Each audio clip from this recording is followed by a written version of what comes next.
Hey guys, welcome back.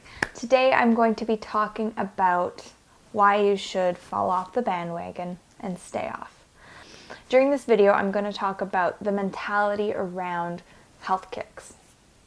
So the problem I have with the health bandwagon, so to speak, is, that being any short-term program, quick fix to your health, is that it leaves you in the lurch after it's done.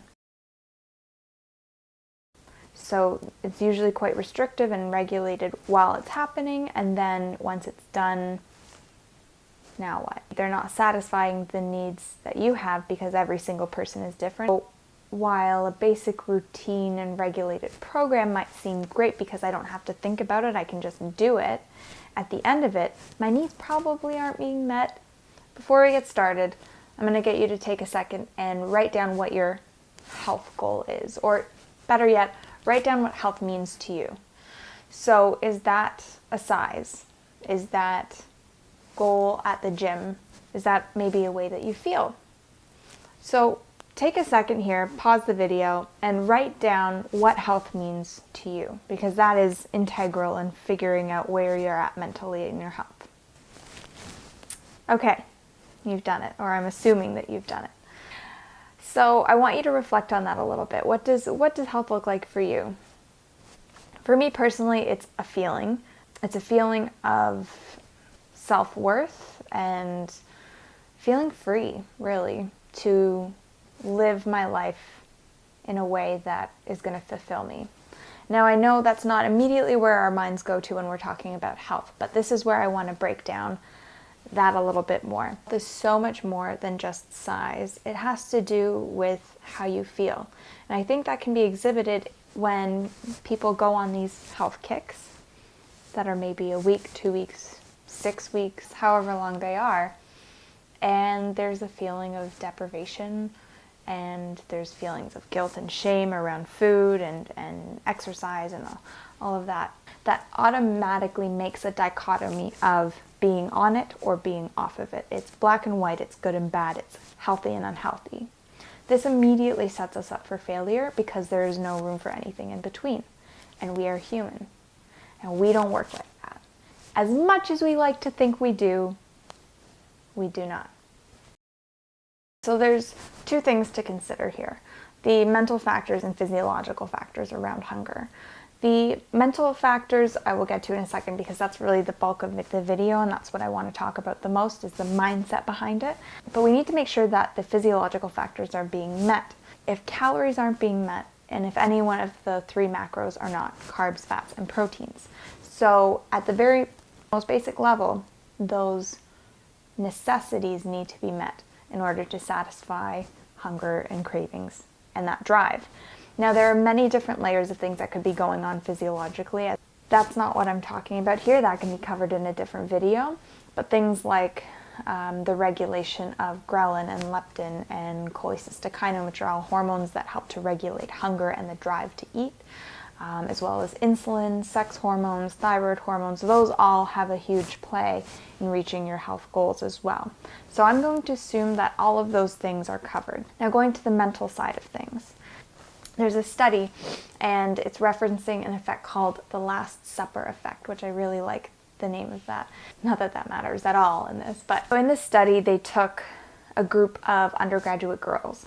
They broke them up into two groups, and they randomly assigned one group to being the restrained eaters and the other group to being the unrestrained eaters. The unrestrained eaters had no restrictions, regulations around what they should or shouldn't eat for the next 7 days. The restrained eaters were given a 7-day diet plan that was low fat, I'll get to that in another video, and low calorie. They also had a list of forbidden foods, which I think a lot of people can relate to in their daily life, is having that list, whether conscious or subconscious, no, I can't touch those foods, can't touch those foods. For the restrained eating group, they said, tomorrow this diet starts, okay? Okay, so they're in there, they're doing paperwork, they put a plate of 3 cookies out. Not 3 cookies, they put 3 plates of cookies out. And they say, help yourself, there's plenty, we need to get rid of them. What they did is they measured the weight of the cookies from prior to leaving the room and then after, and they found that the restrained eating group had significantly more than the unrestrained, because it was that mentality of, tomorrow I have to start restricting for the 7-day low-fat, low-calorie diet with these forbidden foods, cookies being one of the forbidden foods. Got to get it in while I can. In the unrestrained group, they eaten significantly less. Now this is one fairly small study, but it was a controlled study. What it shows us is the effect that restriction has on our minds. The other issue that I have with health kicks is that it completely eliminates the opportunity for intuitive health. With intuitive health, it's really about tapping into, what do I need right now? We've become so out of touch with our bodies and our minds that we can't tap in anymore and listen and say, my body's telling me exactly what it needs. My mind is telling me exactly what it needs, but I can't hear it because I'm trusting the advice and the routine of everybody else around me rather than understanding that the answer is within me. That is why your body has symptoms. That is why your body has cravings. That's why we have emotions, is because it is our body and our mind telling us, hey, this thing's going on, respond to me and do something about it. The issue is we don't always know what it's trying to tell us. So it's getting familiar with your body and what your body needs and how it responds, because the most powerful thing you can do for your health is to understand your own body and your own mind. The first step to doing it is identifying what your definition of health is and what your motivation is. That's our first step. And the next is to experiment. This video isn't meant to evoke anxiety for people who have eating disorders, and that intuitive aspect of it can be very anxiety provoking. So I would always recommend seeking professional help in that situation.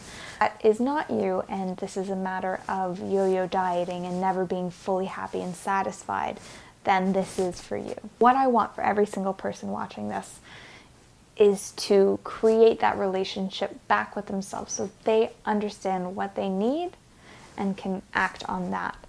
And do it in a sustainable way that creates a healthy and happy environment for the rest of your life. So you will never have to do the restriction thing again. So you will never have to do the guilt and shame thing again. If I'm just eating and meeting my needs every single day, there will never be a day where I feel deprived. Now, I never want to shame anybody. If a health kick has worked for you, it worked for you. Everybody's different, and I can never assume that something absolutely doesn't work for an individual or for groups of people. So you're in control of your own body. You do what you feel is right for you. I ask only for awareness. And if it's at the expense of your health and your happiness, it isn't worth it. Our whole diet culture is just insane on social media, in advertisements. So no wonder we all have a skewed relationship with food and our bodies and our minds. Of course we do. But I'm on a mission for us to get that back. Thank you everybody for tuning in. If you like this video, give me a thumbs up. Don't forget to hit the subscribe button below to stay up to date with all of the latest videos. There will be a video released every single Monday, so stay tuned. And that's all for now. Bye.